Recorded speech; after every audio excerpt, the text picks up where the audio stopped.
నీకు కావాల్సిందేమిటి? తెల్లటి రంగు, 4 ముక్కలు ఇంగ్లీష్లో మాట్లాడాలి, అంతేగా? ఓ చేసుకో.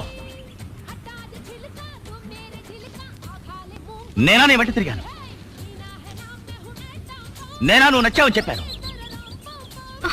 నేనా నీ ఒళ్ళో వాడు ఏడ్చాను? పోవే. మాట్లాడుకో, మాట్లాడించాలి.